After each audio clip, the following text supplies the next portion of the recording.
All right, let's dive right into this. This is the incredible story of a billion-dollar digital empire, an international manhunt for its shadowy kingpin, and the one tiny, almost unbelievable mistake that brought the whole thing crashing down.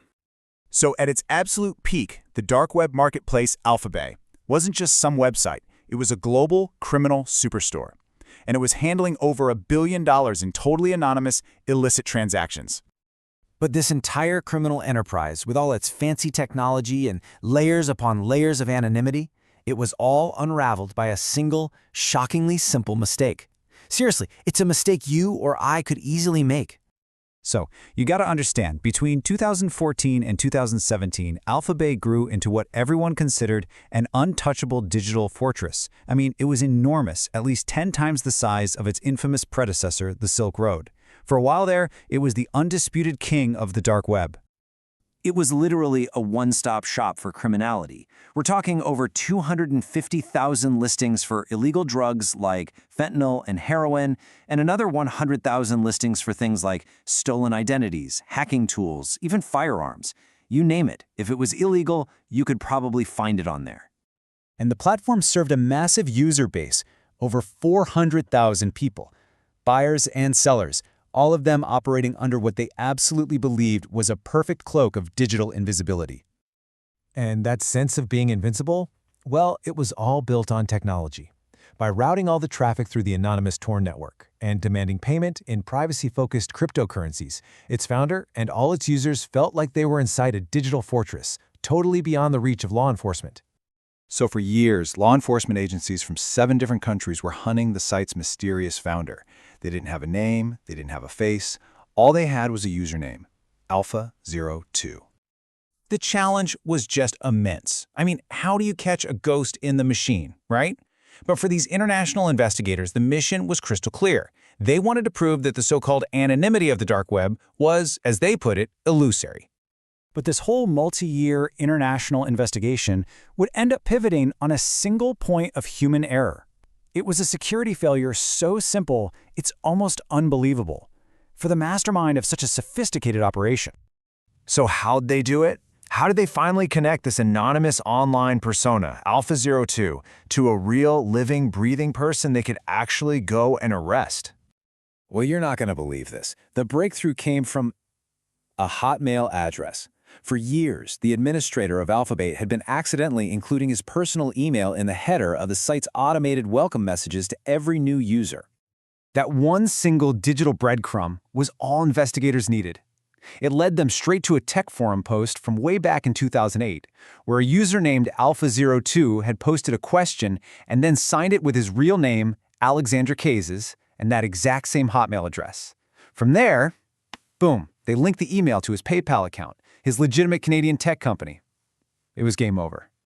And the final piece of the puzzle, the nail in the coffin, came during his arrest in Thailand.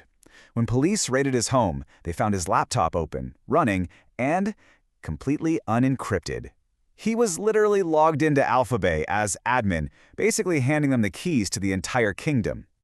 So now, with their target identified and the digital keys in hand, law enforcement launched one of the most clever and sophisticated cybercrime takedowns in history, Operation Bayonet. See, this wasn't just a takedown, it was a brilliant trap. On July 5th, they just suddenly shut down AlphaBay, which created total panic. And as thousands of users fled to the next biggest marketplace, Hansa, they had absolutely no idea it had already been secretly seized and was now being run by the Dutch National Police. The whole operation unfolded with surgical precision. As all these panicked AlphaBay users migrated to what they thought was the safe haven of Hansa Market, investigators were secretly watching every message, every transaction, gathering an incredible amount of intelligence. Only after they had milked this for 2 solid weeks did they finally go public on July 20th. And when that announcement finally came, this takedown notice is what greeted anyone trying to visit the site. For hundreds of thousands of users and vendors, it was a chilling confirmation. The king was officially dead, and now law enforcement held all the keys to his kingdom. Now, the takedown of AlphaBay and Hansa was a massive, massive blow to the dark web. But as we've seen time and time again in the digital underworld, the story rarely just ends there. This operation sent a shockwave of distrust through the entire ecosystem. I mean, in a world that is built on reputation, Thousands of vendors lost their accounts and their ratings overnight. They were forced to start completely from scratch, which was a devastating blow that dramatically increased the risk and the cost of doing business. But look, the demand for illicit goods didn't just vanish into thin air.